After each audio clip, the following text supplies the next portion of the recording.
Cinema హీరోయిన్లకు కోట్ల రూపాయలు ఇచ్చే ప్రొడ్యూసర్లు కార్మికులకు కనీస వేతనాలు ఎందుకు ఇవ్వరని నిలదీశారు సిపిఐ జాతీయ నేత నారాయణ. సినిమా అంటే డైరెక్టర్, హీరోయిన్ మాత్రమే కాదని, కార్మికులు పనిచేస్తేనే వారికి పేరొస్తోందని చెప్పారు. సినిమాలో కీలకమైన కార్మికులను పట్టించుకోరా అని ప్రశ్నించారు.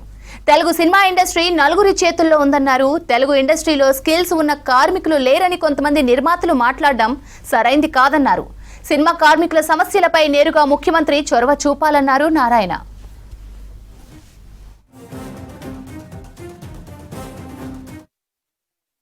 తెలుగునాట కళామ తల్లికి సేవ చేసేటువంటి కార్మికులు పొట్టని చేత పట్టుకొని ఆందోళన చేస్తూ ఉన్నారు. వాళ్ళకేమీ కష్టానికి ఫలితం ఇవ్వని అడుగుతున్నారు. వాళ్ళకి ఏదైనా సిద్ధంగా లేరు. ప్రతి సంవత్సరం కొంత పెంచుతారు. ఈ మధ్య 3 నెలలకి పెంచలేదు. వాళ్ళు 30% మ్యాక్సిమం అడుగుతున్నారు. అది అందరూ ఇవ్వలేకపోవచ్చు.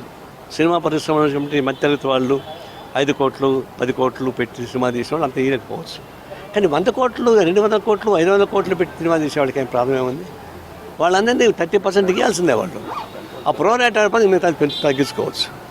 ఒకవైపున ఒక 10 కుటుంబాలు సినిమా రంగాన్ని మొత్తం కంట్రోల్ చేస్తూ ఉంది. థియేటర్లో వాళ్ళవే, వాళ్ళు పర్మిషన్ రాకుండా ఇంకే సినిమాలు వేయడానికి వీళ్ళే. మధ్యతరగతి వాళ్ళు సినిమాలు తీస్తే ఆ సినిమాలకి ఛాన్స్ ఉండదు.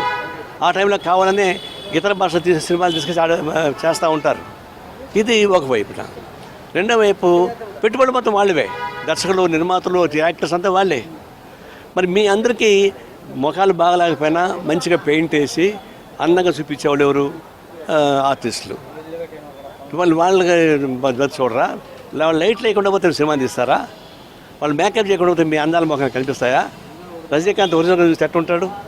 మేకప్ చేసి ఎట్లా ఉంటాడు? మేకప్ చేసే వైపులు ప్రత్యేకత కదా. వాళ్ళకి ఎందుకు సహాయం చేయడం లేదు?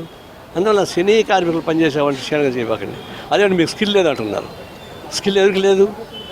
భారతదేశంలోనే సినీ ఇండస్ట్రీకి మంచి స్కిల్ ఉంటుంది తెలుగు రాష్ట్రం. అదేమంటే మీరు సమ్మె చేస్తే మేము బాంబే నుంచి తెప్పించుకుంటామంటారు. బాంబే నుంచి మీరు రెడ్ లైట్ అయితే తెప్పించుకుంటే నాకేం ఇబ్బంది లేదు. కానీ మామూలు వాళ్ళు వస్తే మాత్రం మేము అంగీకరించే ప్రసక్తి లేదు. తప్పనిసరిగా బయట రాష్ట్రానికి వచ్చి సమ్మె చేస్తున్నటువంటి ఆందోళనకారులకు పోటీగా ఎవరిని తీసుకొచ్చినా కూడా మేము వాళ్ళని అలవ్ చేయము. తీసుకొచ్చి వాళ్ళ సంగతి తెలుస్తామని చెప్పేసి కమ్యూనిస్ట్ పార్టీ సీరియస్గా హెచ్చరిస్తాము.